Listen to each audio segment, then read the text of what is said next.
own an island off the coast of Costa Rica.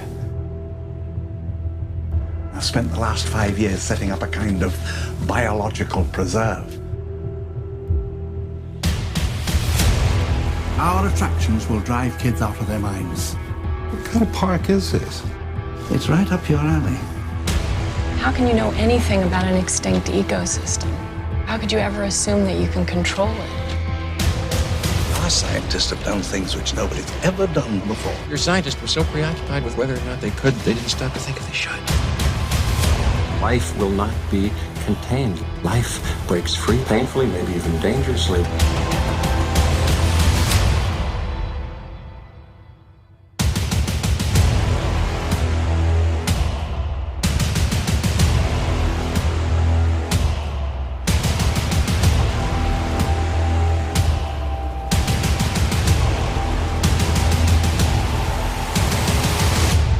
Hold on to your butts.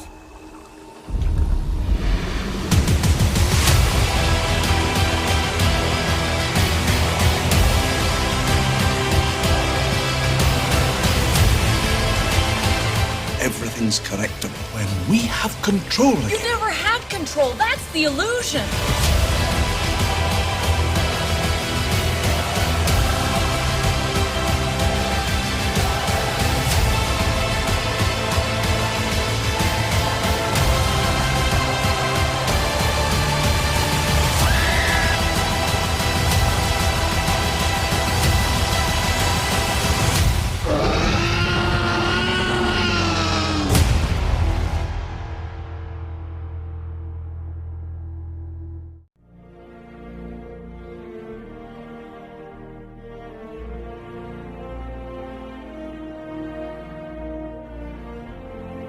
Thanks to several of my computer-savvy supporters helping scour the Internet Archive, we have now found and can present Robin Kofid's article, "The Dinosaurs Never Existed," from his deleted GVE News website.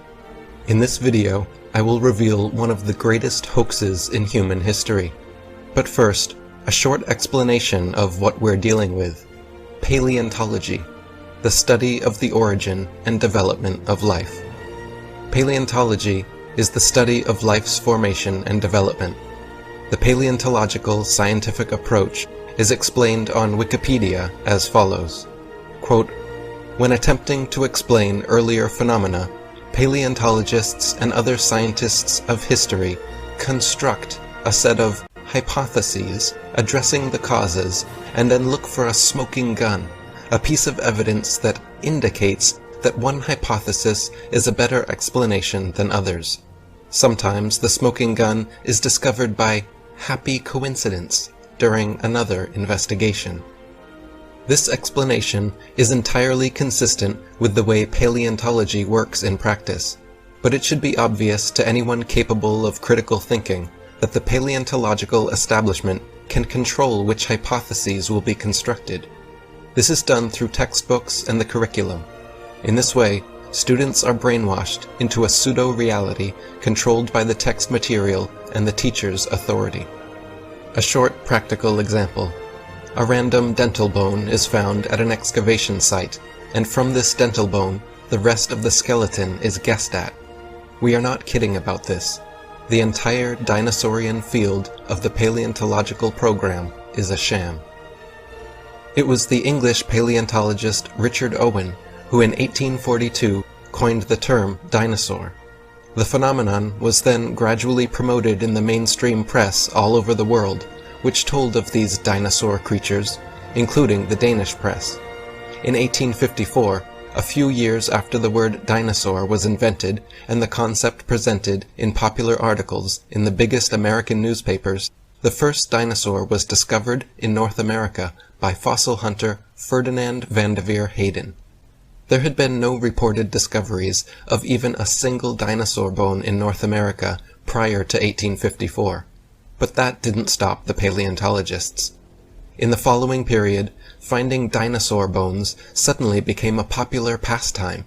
North America became home to the most ferocious and was a true wonderland to dinosaur bone hunters. According to The Dinosaur Project, a book by paleontological dig journalist Wayne Grady, the ensuing dinosaur rush in North America after 1854 was a mecca for dinosaur bone fraud. The book describes the years from 1870 to 1880 as a period in North America where, quote, some of the most underhanded shenanigans in the history of science were conducted. This decade has since been dubbed Bone Wars, when the notorious Edward Drinker Cope and Othniel Charles Marsh fought each other in their quest to find the most interesting dinosaurs. Most people believe that dinosaur skeletons displayed in museums consist of real dinosaur bones. This is not the case. Paleontologist, advisor for Steven Spielberg in the making of Jurassic Park, host of the Discovery Channel's documentaries about dinosaurs, Don Lessem, defends this practice by claiming that dinosaur bones are too rare to put on display. Quote, in museums, bones are cleaned and cast, and the copies attached to one another to make skeletons. The real bone is too rare to put out on display. The real bones are incarcerated in thick vaults to which only a few select, highly placed researchers hold a key, which means that no independent researcher has ever handled a Tyrannosaurus rex bone. When people unaffiliated with the paleontological establishment attempt to gain access in order to study these dinosaur bones, they are met with refusal upon refusal. The world of movies and paleontology are like Siamese twins. People's view on the existence of dinosaurs is based not on firm evidence, but on Hollywood-fixated artistic impressions. Documentaries colorfully illustrate each dinosaur's characteristics like colors, weight, and muscle mass, but Don Lessem admits that this is pure guesswork. Consider, for instance, the question of how much these dinosaurs weigh. Says Don Lessem, quote, scientists don't know how much dinosaurs weighed. They don't like to make those estimates because they don't have enough information, but everyone wants them to guess. Overall, several millions of dollars have been spent promoting the existence of dinosaurs through movies, TV, magazines, and comics. The Land Before Time, Jurassic Park, BBC's various dinosaur documentaries, etc. National Geographic, which is owned by Rupert Murdoch's News Corp. News Corp also owns 20th Century Fox, the makers of the Ice Age franchise. Universal Studios, who made Jurassic Park and The Land Before Time. These productions are owned by Comcast, whose main shareholders include J.P. Morgan and the Rothschild-owned investment company Vanguard. Discovery Channel is owned by Discovery Communications, who also distribute BBC's TV shows. N.M. Rothschild & Sons Limited are financial advisors to Discovery Communications. According to Don Lessem, it is not unthinkable to assume that only around 2,100 dinosaur bone sets have been discovered worldwide, and out of these, only 15 incomplete Tyrannosaurus rex bone sets have been found. These dinosaur bone sets have never formed a complete skeleton, but from these incomplete bone sets, paleontologists have constructed a hypothesis about the appearance of the whole skeleton, which they have then modeled in plastic. If thousands of long necks and large carnivorous reptiles had really roamed Earth, we wouldn't only have found 2,100 dinosaur bone sets, but millions of bones, with ordinary people tripping over them when digging in their vegetable patches. Discoveries seem not to be made by disinterested people like farmers, hikers, military personnel, miners, construction workers building cellars or laying down pipes, but rather by people with a special interest, like paleontologists, scientists, university professors, and museum employees, who are actively seeking dinosaur bones, or who have studied dinosaurs previously. Discoveries are often made in connection with special dinosaur bone hunting trips and expeditions. The following quotes are from an article from the Natural History Museum in the state of Wisconsin in the USA. The article is called A Fossils Trail from Excavation to Exhibit, and covers the conservation of fossils and bones. It is written by former bone and fossil inspector for Milwaukee Public Museum, Rolf Johnson. GVE News has tracked Rolf Johnson to his current position as paleontological head of education for the state of Virginia. An attempt has since been made to remove the article from the internet, but GVE News has discovered an exact copy of the online version, which also exists in print. Quote, "Most of the curious visitors are only dimly aware of the road taken by paleontologists in their search through the fossil record. In the article, Rolf Johnson tells of his first day of working with these bones. Quote, "My romantic image had to be slightly modified when I finally saw the crates full of crumbling and broken bones, each one wrapped in a protective plastic field jacket, the whole lot looking like so many arms and legs from a broken bone seminar. Like many people, I was naive regarding what a fossil might look like, or what state it might be in prior to seeing it in the theatrical setting of painted murals and museum exhibits. Fossil vertebrate remains are generally broken, often crushed and distorted, fragmentary, and usually incomplete." He continues, "It is truly the uncommon or rare specimen that is exhibit quality. Through mold making and casting, we can totally fabricate limbs, ribs, vertebrae, etc. for the missing pieces of an articulated skeletal mount. Plaster, fiberglass, and epoxies are often and commonly used. In reconstruction work on single bones, small to large cracks can be filled in with mache or plaster mixed with dextrin, a starch that imparts an adhesive quality and extra hardness to regular molding plaster. We've also had success using epoxy putties. Large missing fragments can be sculpted directly in place with these same materials. If one conducts a simple Google search for dinosaur and bones, the result numbers several thousand websites. Pictures from museums of large, beautiful dinosaur skeletons appear in brownish red and sometimes snow-white colors, with a touch of having been buried in the ground for decades. But if one were to change direction and search instead for information about dinosaur replica bones, the results would have a markedly different character. Semi-professional and professional fossil and bone manufacturers talk openly about the ease with which these fakes are produced. Check out, for example, www.trexskulls.com, where all manner of fake bones can be ordered. Or look at www.dinosaucorporation.com/dinosaurskulls.html, where even more can be found. In 1999, National Geographic magazine was busted when they presented, in a colorful and fancily presented article, The Missing Link, an Archaeoraptor dinosaur, which was supposed to support the basic tenet of evolutionary theory, that dinosaurs had slowly developed over millions of years. Their proof consisted of a fossil, where carefully arranged bone imprints gave the impression of a creature half dinosaur and half bird.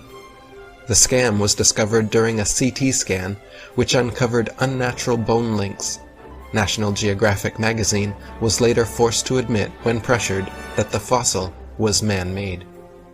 For 116 years, the fake ichthyosaur dinosaur hung in the hall of the National Museum of Wales.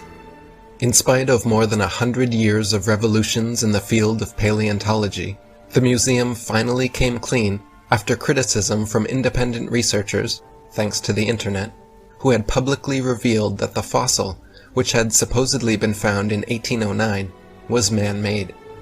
It had previously, in 1884, graced the home of a very rich businessman. Hadrosaurus folki, or simply Hadrosaurus, was the first dinosaur to be publicly displayed. It is also an official symbol of the state of New Jersey. What few Americans are aware of, however, is that its skull caused big problems for the museum director and the leading paleontologists, because there was no skull, the skull being the main evidence for the existence of this creature. A visual and a sculptural artist were promptly hired to invent a skull, and from the illustrations of another artist who had depicted the iguanodon, the two artists drew the same face for the Hadrosaurus folki. The people involved could now technically defend the existence of this dinosaur. If someone were to ask, the stunt worked out so well and fooled the public so thoroughly that they could later change the head of the creature to that of both the Gripposaurus and the Brachioposaurus without anyone noticing. By complicating the constructed hypothesis process, the paleontological approach, no one would dare question the paleontologist's technical knowledge. To this day, Hadrosaurus folki is on display at the Academy of Natural Sciences in Philadelphia. The bones are said to be kept behind heavy closed doors, but a plaster copy is exhibited in their place. China is a major producer of bones and fossils. Zhejiang Dino Ocean Art Company Limited, in the state of Sichuan, is a major supplier to the natural history museums all over the world. On its website, the firm writes, "Over 62% of our output goes to American and European markets, which means we will understand and are familiar with the intricacies and regulation of exporting to these regions. Since we are a partner of dinosaur museums, so all products are made under the guidance of experts of the Chinese Academy of Sciences. We have gained a global sales network reaching the USA, Brazil, France, Poland, Russia, Germany, Saudi Arabia, South Korea, Thailand, Indonesia, etc., exhibited in Peru, Argentina, Vancouver, Cincinnati, Chicago, and other places. General instructions for the process of manufacturing fossils can be found online. Chicken, frog, dog, cat, horse, and pig's bones are used as fossil materials. The bones are crushed and mixed with glue, resin, and plaster, and can then, if desired, be glued to a plate. Fractures in the fossil give it a natural look. These fractures are purposefully made and then repaired repeatedly to achieve the right effect. Even professors of paleontology have started to wonder. Alan Fiducia, professor of paleontology at the University of North Carolina, stated, "I have heard there is a fake fossil factory in northeast China, in Liaoning province, near the deposits where many of these recent alleged feather dinosaurs were found." 1. A complete dinosaur skeleton has never been found. 2. No independent researcher has seen a real dinosaur skull. 3. The paleontological scientific approach is built on hypotheses, while it is presented as natural science with an objective approach. 4. Children are taught the existence of dinosaurs through cartoons, not through bone inspection at school. 5. Only people with a special interest in the paleontological field seem to find dinosaur bones. Dinosaurs are yet another fictitious reality, exactly like the self-invented psychiatric diagnoses. This all leaves us with numerous fundamental questions. When children go to a dinosaur museum, are the displays they see displays of science or displays of art and science fiction?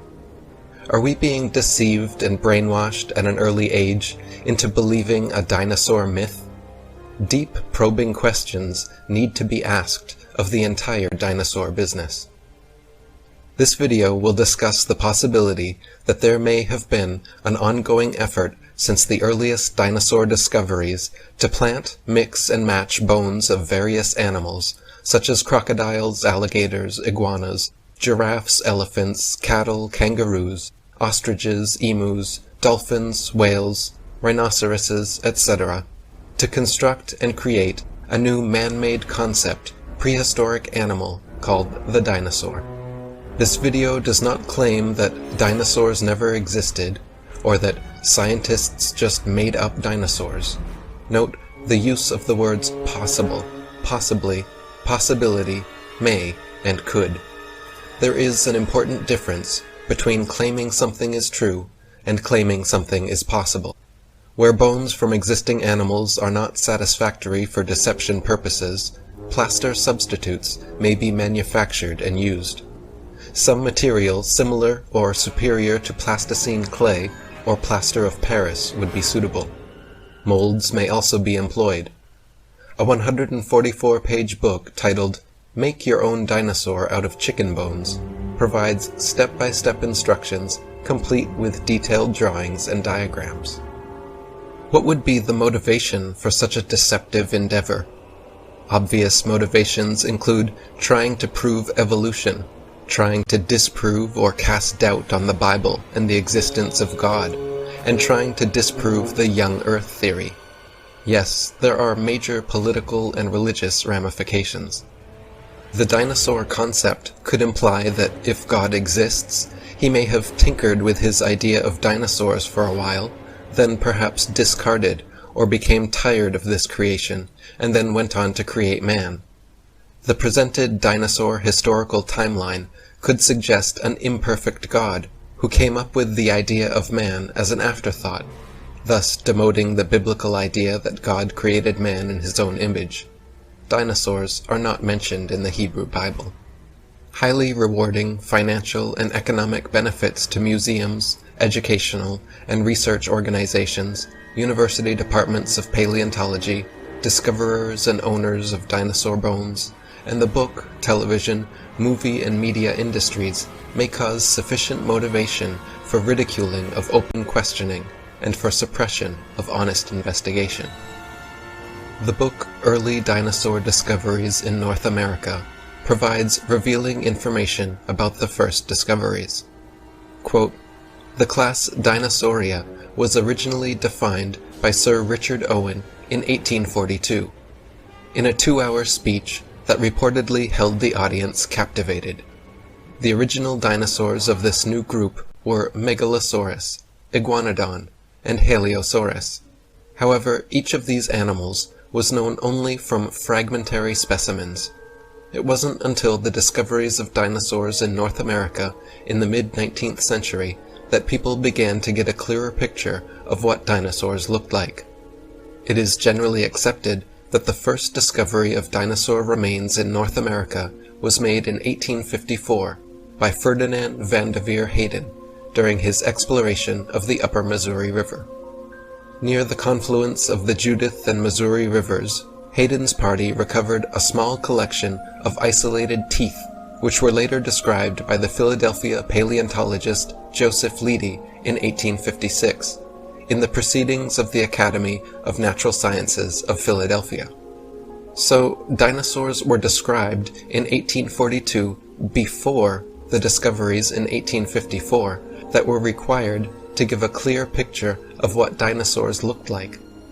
Were discoveries made or constructed to fit the descriptions? Continuing on, quote, "Dinosaur skeletons were found for the first time in abundance in the Garden Park area of Colorado and at Como Bluff, Wyoming, in the late 1870s. These specimens initiated the first great dinosaur rush in North America, driven largely by the efforts of a Philadelphia paleontologist, Edward Drinker Cope, and Othniel Marsh, a paleontologist from Yale University. These two men started as friends but became bitter rivals in a feud of legendary proportions. The stories surrounding these two include tales of armed field parties, spies, and intercepting shipments of fossils intended for the other. Why were fossils being shipped to the discoverers, and from whom?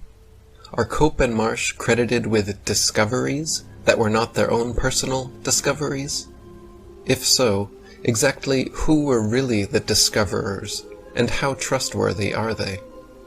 Wayne Grady explains in his book The Dinosaur Project, quote, "From Cope, Sternberg had learned cutthroat bone hunting. Cope and his arch-rival, Othniel Charles Marsh, professor of paleontology at Yale University, had been engaged in what have been called the Bone Wars throughout the 1870s and 1880s. It was a fierce scientific rivalry that entailed some of the most underhanded shenanigans in the history of science. But it also amassed stupendous collections of fossils. The second great dinosaur rush took place in the Badlands of the Red Deer River in southern Alberta. Dinosaur remains had been known from this region as early as 1884, but it wasn't until 1910 that this region became an active collecting area.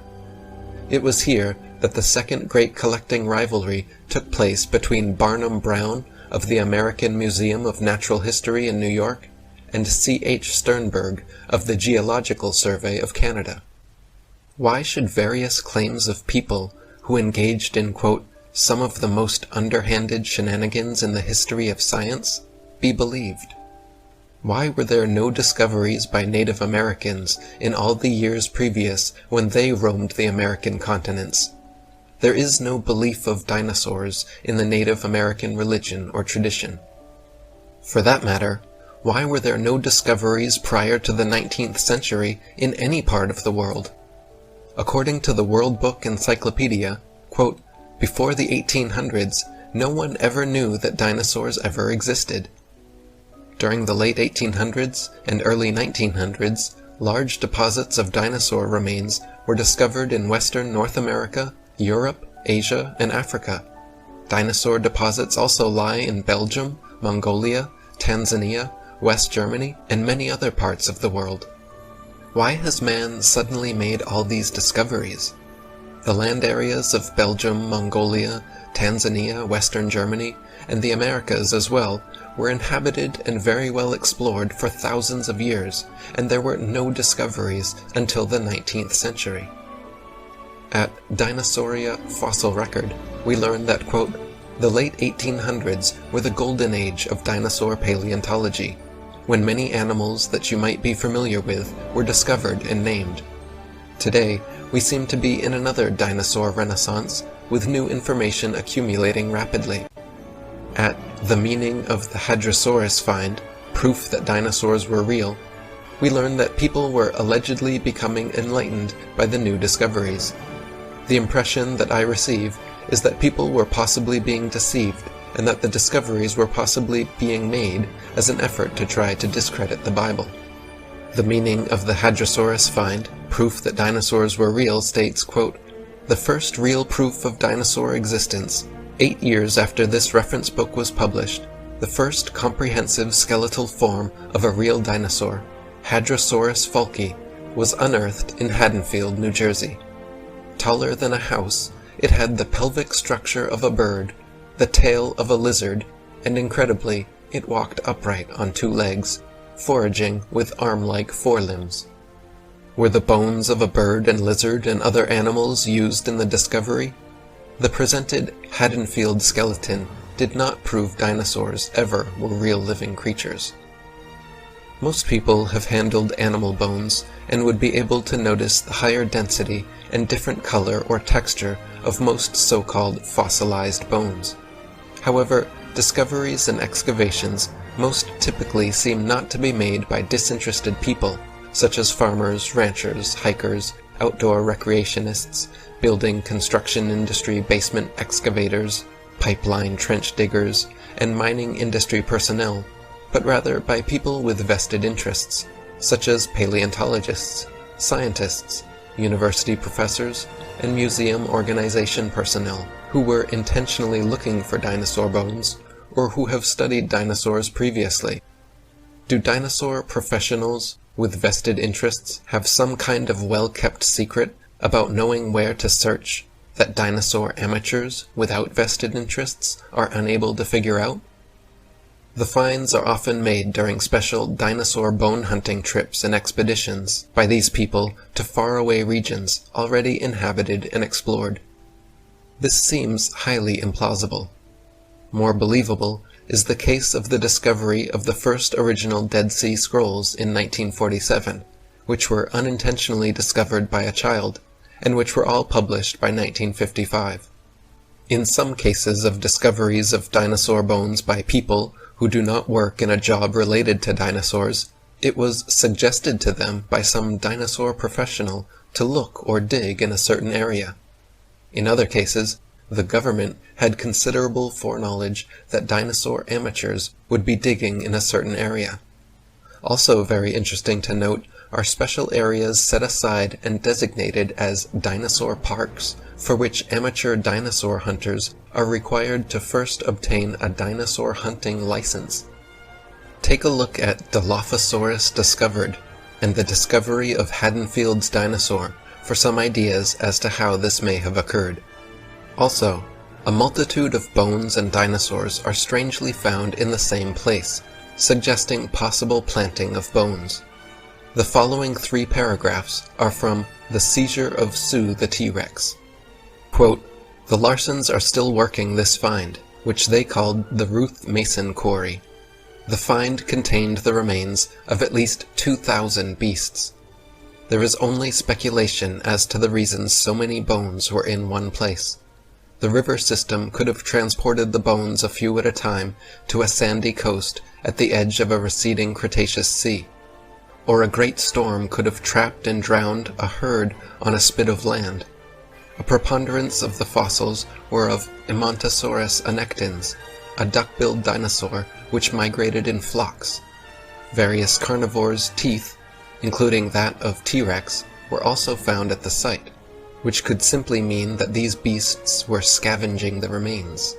"We're only guessing," said Pete. In July 1990, Maurice Williams, who had a ranch nearby, came by the quarry.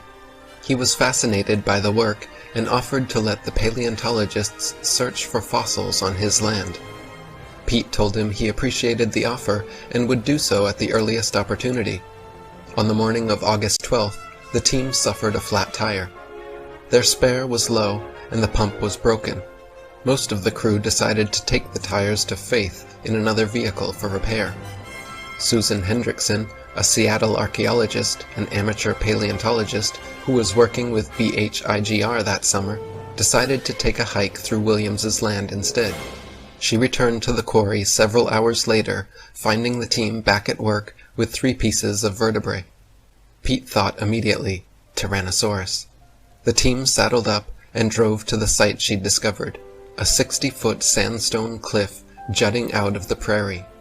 At about eye level, a huge femur, thigh bone, protruded, along with several other bones. Pete immediately sought out Williams, who said, "I've ridden by that place 100 times, never saw a thing." It is unusually coincidental that a commercial fossil collecting firm would be the organization to make the dinosaur find. Why was rancher Williams unable to find Sue after all his years of ranching? Don't you find this unusual? The article, "T-Rex Bones on Sale for a Cool $12 Million," indicates that the business of being a commercial fossil collecting firm is potentially very lucrative. People who work for museums often seem to be the ones associated with the really prolific finds. A discovery in a remote area of Argentina is described, quote, "In November 1997, Dr. Louis Chiappe and Dr. Lowell Dingus went to Patagonia with an expedition team and discovered a nesting site that contained thousands of dinosaur eggs, including fossilized embryos and fossilized skin. The concentration of eggs was so intense and rich that in an area of roughly 100 yards by 200 yards, we counted about 195 clusters of eggs." Compton's Encyclopedia lists some prominent paleontologists and their prolific discoveries. Florentino Ameghino, 1854 to 1911, Argentinian paleontologist who described 6,000 fossil species excavated by his brother, Carlos, in Argentina, thereby establishing Argentina's reputation as a fossil-rich area. Briefly, head of paleontology at La Plata Museum, where much of his collection is displayed. Earl Douglas, 1862 to 1931, United States dinosaur hunter who, in Utah in 1909, found the fossil-rich beds now forming Dinosaur National Monument. Over his entire career, sent 350 tons of excavated dinosaur bones to the Carnegie Museum of Natural History, Pittsburgh.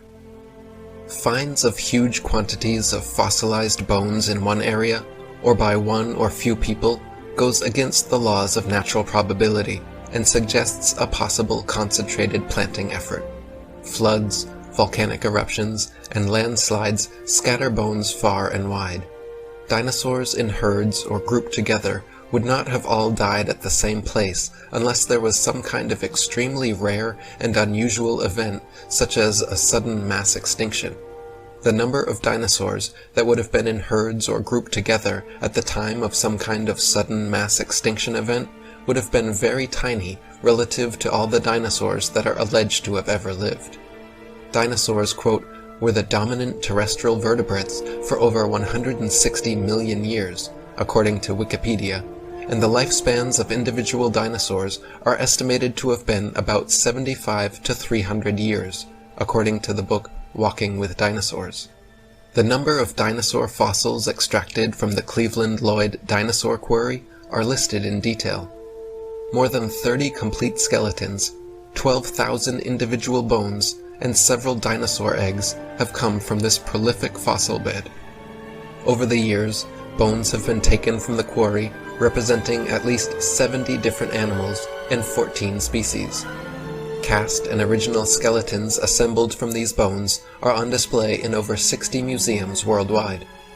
About 147 million years ago, this area was a shallow freshwater lake with a muddy bottom.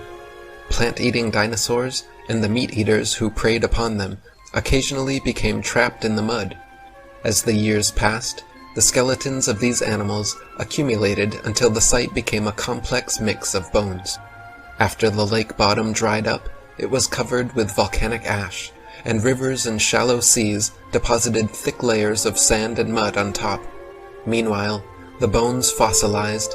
Millions of years later, water and wind eroded the layers to produce the topography seen today. The bones are now close enough to the surface to be recovered by scientific excavations. I have difficulty believing that so many clumsy dinosaurs became stuck in mud, and that circumstances are just so that all these bones are now on or near the surface of the earth. Why do we have so many dinosaur fossils, but few or none of the fossilized bones of many extant animals, such as the bison that roamed North America? Let's take a look at a description of how dinosaur bones are transported and prepared in the article Fossil Excavations, a Fossil Trail from Excavation to Exhibit. Quote, "We now commonly use strips of burlap soaked in plaster to jacket over our finds. After applying a tissue separator to keep the plaster from direct contact with the surface of the bone, the soaked burlap strips are laid onto our pedestaled fossil until they cover it in a half shell. The end result is a bone totally encased in a protective mummy-like field jacket and ready for safe transport. So preparers and transporters work with plaster all the time. Plaster lying around, therefore, does not draw questions or suspicion. Quote, through mold making and casting, we can totally fabricate limbs, ribs, vertebrae, etc. for the missing pieces of an articulated skeletal mount. Plaster, fiberglass, and epoxies are often and commonly used. In reconstruction work on single bones, small to large cracks can be filled in with mache or plaster mixed with dextrin, a starch that imparts an adhesive quality and extra hardness to regular molding plaster. We've also had success using epoxy putties. Large missing fragments can be sculpted directly in place with these same materials. Even fossils that are difficult, nigh near impossible to collect in the field are harder still to prepare in the lab. Specimens that take from a day to a week to remove from their beds of stone can require months or even years to clean, consolidate, repair, and reconstruct for study or display. This is an art and skill of the preparator, a term that appears to have first been used in North America. What exactly is taking months or years? Is the public being given altered versions of bones? What exactly is going on? Is this science or art and science fiction? Is the public being deceived? In The Changing Shape of Hadrosaurus folki, we learn of an iguana skull being substituted for the skull of a dinosaur on display. Was the public told at the time? What are we not being told today? The original reconstruction of Hadrosaurus folki featured a creature in a kangaroo stance, an animal that used its tail as a third leg. At the same time, while the excavated fossil was nearly complete, it lacked a skull. Because parts of its skeleton resembled those of an iguana, the skull of a modern iguana was used as a model for the skull created for the original display in 1868. That sculpted skull is currently still on display at the Academy of Natural Sciences in Philadelphia as a historical curiosity.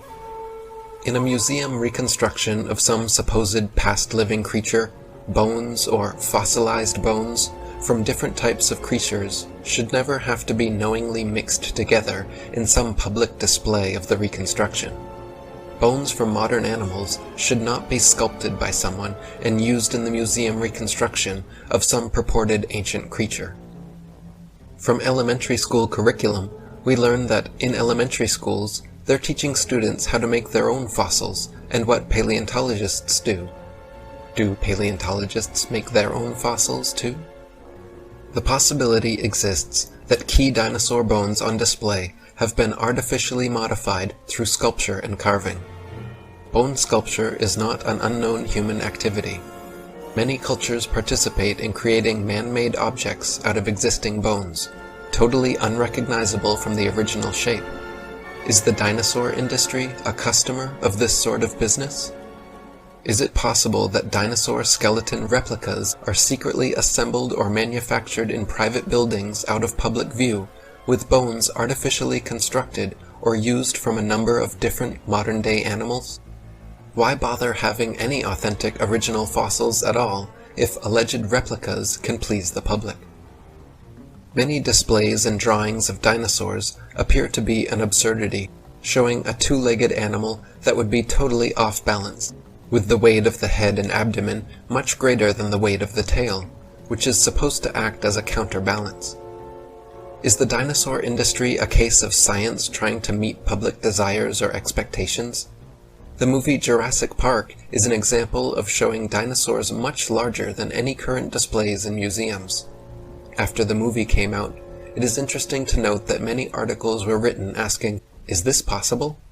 I recall a report of dinosaur DNA being discovered preserved in amber, which later turned out to be false. At a description of Mill Canyon Dinosaur Trail, we learn of dinosaur tracks being given credibility. Do you not find it rather difficult to believe that erosion and weathering would not destroy prints that are allegedly millions of years old? Archaeopteryx, the ever-popular transitional form, is no real fossil evidence for evolution. But Sir Fred Hoyle, the prominent British scientist, in his book Archaeopteryx, the Primordial Bird, A Case of Fossil Forgery, says that someone took a small fossil, put cement on it, and pressed a modern feather into the cement to create a forgery. The person then sold it to the British Museum for 36,000 gold marks, a hefty sum in 1861. The original living material and the material that is used to produce its fossil are often two different things, and thus the ages of both are different as well. Most alleged ancient fossils are found near the surface of Earth, and are dated by the age of the rocks near where they are found. If a modern-day animal was to die and its remains found in the same location, would it be dated the same age of the alleged ancient fossil? According to Margaret J. Helder, Ph.D., in her book Completing the Picture, a handbook on museums and interpretive centers dealing with fossils, quote, "Scientists used to be very impressed with the potential of radiometric for coming up with absolutely reliable ages of some kinds of rocks.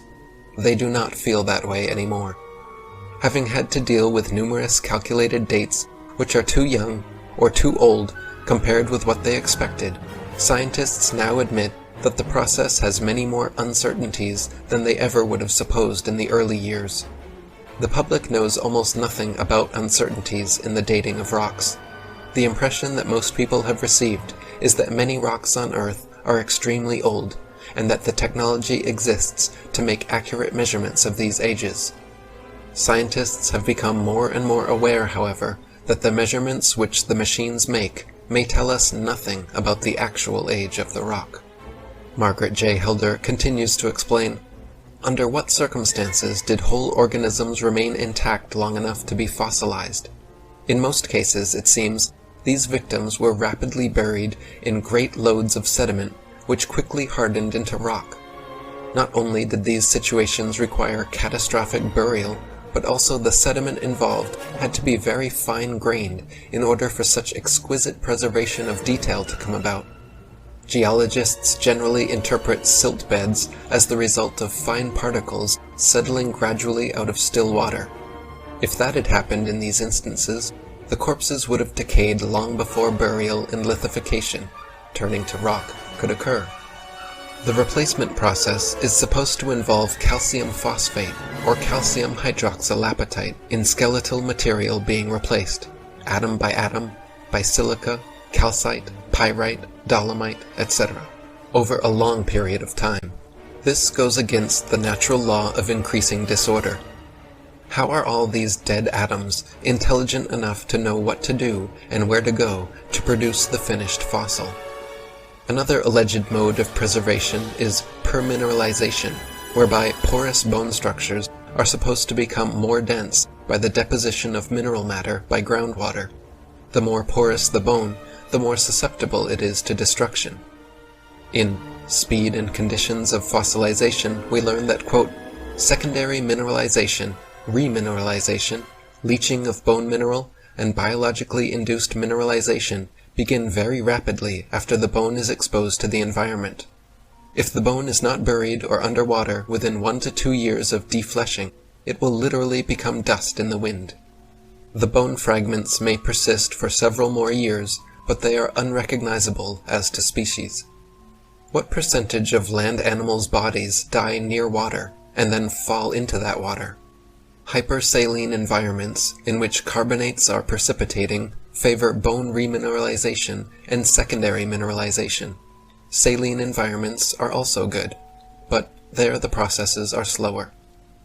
Are not dinosaurs supposed to have lived in a relatively non-saline freshwater environment?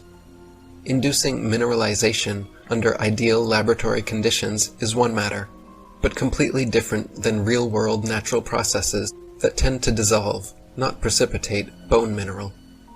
Once the internal part of a decaying bone fills up with saline water from a sea, I am unaware of any reason why it should be a preferred location for mineral precipitation compared to the rest of the sea bottom.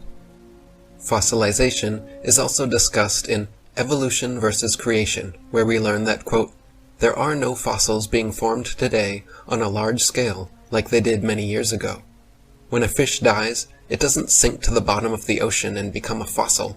It merely decays and is eaten by other fish or animals. Even today, there is hardly a trace of the millions of buffalo that once existed, but were slaughtered all over the plains just a couple of generations ago. Some herds were big enough to cover a whole state. The book Dinosaurs and the Expanding Earth discovers the paradox between the dinosaur's size and lifestyle. Quote, the dinosaur's large size has presented paleontologists with an interesting paradox. Calculations of the structural dynamic stresses within the bones of the largest dinosaurs indicate that they were too large to move fast without injuring themselves. Contrary to this view is the fact that detailed biomechanical reconstructions indicate that they were agile, active creatures. Depending on the arguments used, a particular dinosaur can be reconstructed in two ways, slow and lumbering, or fast and agile, with both sides of the argument appearing equally valid. Dinosaurs and the Expanding Earth also discusses the structural dynamics of dinosaurs. Quote, one method of finding out more about dinosaurs is to study their structural dynamics. This method considers the loads and forces acting on the structure of their skeleton as they moved. The dinosaurs' structural dynamics indicates that the loads acting on their skeletons were much greater than that of present-day animals. In some cases, because of the dinosaurs' large size, calculations indicate that the bones of the largest dinosaurs were likely to buckle and crack under their own immense weight. These calculations were responsible for promoting the idea that the dinosaurs must have moved very slowly to prevent sudden shocks to their skeleton. This idea of slow-moving animals does not agree with the biomechanical analysis of dinosaurs, which indicate that the dinosaurs were agile, active creatures. This is the paradox between the dinosaurs' size and lifestyle. There is a simpler solution to these paradoxes other than having to reduce Earth's gravity.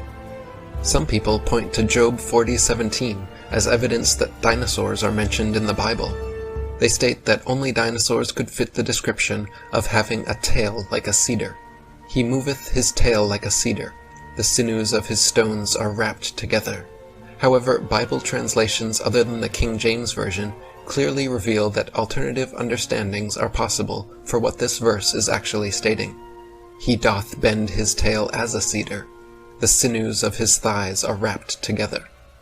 Job 40:17 could be stating that the behemoth bends his tail with the same ease and speed that he bends a cedar tree, such as would be required in clearing land. Indeed, this is consistent with his strength and force, Job 40:16, and suggests his usefulness as being a beast of burden for man. God made the behemoth with man, Job 40:15. His tail sways like a cedar, the sinews of his thighs are close-knit. He makes his tail stiff like a cedar, the sinews of his thighs are knit together. Alternatively, Job 40:17 could be stating that the tail of a behemoth sways in the same manner that a cedar tree sways, or that the behemoth makes his tail as stiff as a cedar tree. The behemoth could very well be the elephant. The elephant is a beast of burden for man in that it is used to move tree logs, such as cedar logs, with its trunk and tusks. The elephant can move these logs around like it moves its tail. In India and some other Asian countries, elephants are used in the logging industry. An elephant can move a log that weighs 600 pounds. It lifts smaller logs with its tusks and holds them with its trunk. An elephant can knock down a tree 30 feet high that has a diameter of 2 feet. Elephants eat grass, shrubs, leaves, roots, bark, and branches. Wild elephants drink up to 40 gallons of water daily. The Matthew Henry commentary on Job 40 concurs with the idea of the behemoth being the elephant. Since other logical explanations are available for what the behemoth is, other than the dinosaur, there is no requirement for Christians to consider the behemoth of Job 40 to be the dinosaur, or to even believe in dinosaurs. Petroleum is often referred to as fossil energy. However, Thomas Gold has claimed that hydrocarbons are found in many locations where a biogenic origin is improbable or impossible, such as in the Earth at great depths below any biological debris, and on asteroids, comets, the planets Jupiter, Saturn, Uranus, Neptune, Pluto, and their various moons such as Titan and Triton. Meteorites have been found containing coal, and polycyclic aromatic hydrocarbons, PAHs, are found in coal and petroleum. Numerous other arguments against a biological origin for petroleum exist, such as the claim that hydrogen-saturated hydrocarbons are unlikely to have been derived from any biological debris. A theory exists that petroleum is not a fossil fuel with a surface origin.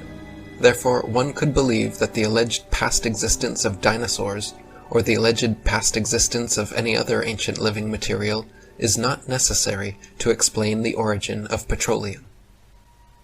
Dinosaur bones sell for a lot of money at auctions. It is a profitable business. There is pressure for academics to publish papers. Museums are in the business of producing displays that are popular and appealing. Movie producers and the media need to produce material to sell to stay in business.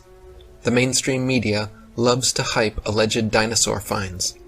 Much is to be gained by converting a bland non-dinosaur discovery of a bone of modern origin into an impressive dinosaur find, and letting artists' interpretations and imaginations take the spotlight, rather than the basic, boring, real find.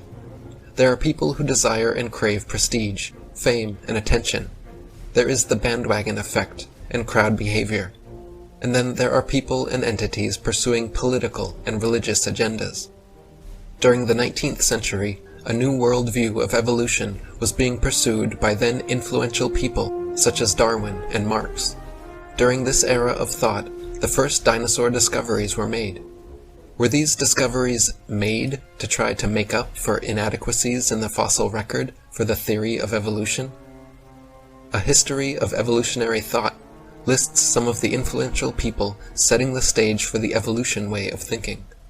Preludes to Evolution, Jean-Baptiste Lamarck, 1744 to 1829, Thomas Malthus, 1766 to 1834, George Cuvier, 1769 to 1832, William Smith, 1769 to 1839, Etienne Geoffroy Saint Hilaire, 1772 to 1844, Adam Sedgwick, 1785 to 1873, Patrick Matthew, 1790 to 1874, Mary Anning, 1799 to 1847, Sir Richard Owen, 1804 to 1892, and Louis Agassiz, 1807 to 1873.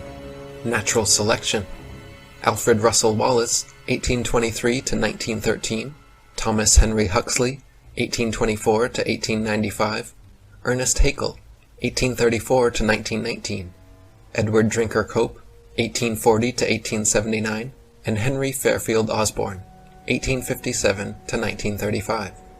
The pro-evolutionary bias is evident with this organization promoting dinosaur discoveries. The majority of governments in the world today operate on some basis of government that uses a political philosophy other than that found in Romans 13:1, Colossians 1:16 and 17, and 1 Timothy 1:17. As one example, the quote, "government of the United States of America" is not in any sense founded on the Christian religion.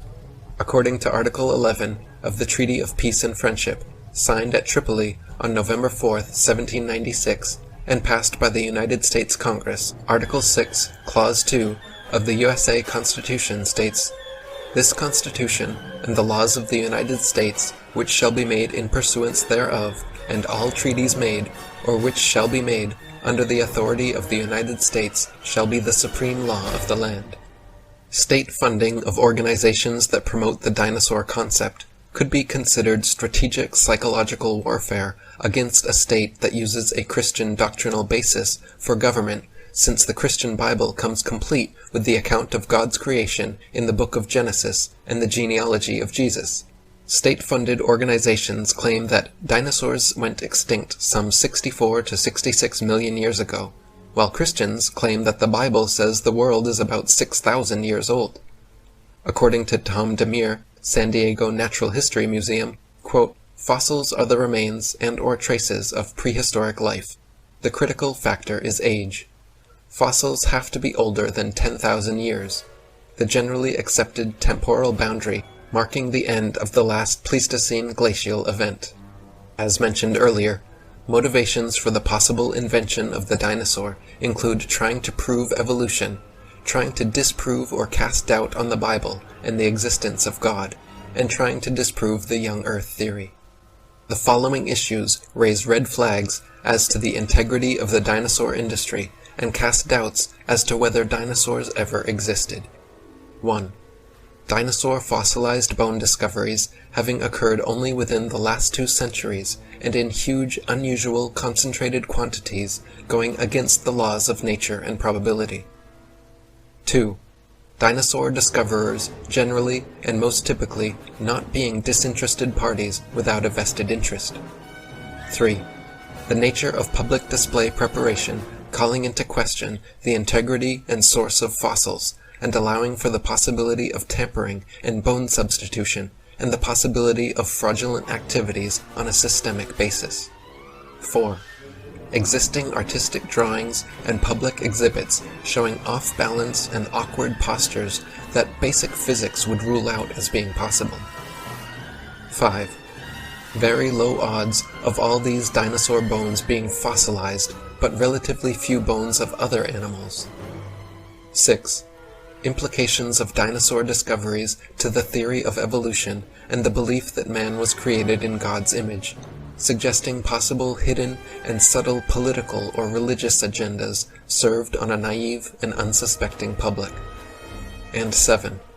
A lack of funding for organizations and people questioning or being skeptical of each and every discovery and public display. The possibility exists that living dinosaurs never existed. Mark 9:23 says, "Jesus said unto him, If thou canst believe, all things are possible to him that believeth." The dinosaur industry should be investigated, and questions need to be asked. I am unaware of any evidence or reason for absolutely believing dinosaurs ever were alive on Earth. The possibility exists that the concept of prehistoric living dinosaurs has been a fabrication of 19th and 20th century people, possibly pursuing an evolutionary and anti-Bible and anti-Christian agenda. The past existence of living dinosaurs has not yet been proven. Questioning what is being told instead is a better choice rather than blindly believing the dinosaur story. Issues should be carefully considered for the sake of good science. Timothy 6:20 says, "O Timothy, keep that which is committed to thy trust, avoiding profane and vain babblings, and oppositions of science falsely so called." The choice between believing the word of man, the evolutionists, or the word of God, the Bible, is a matter of faith.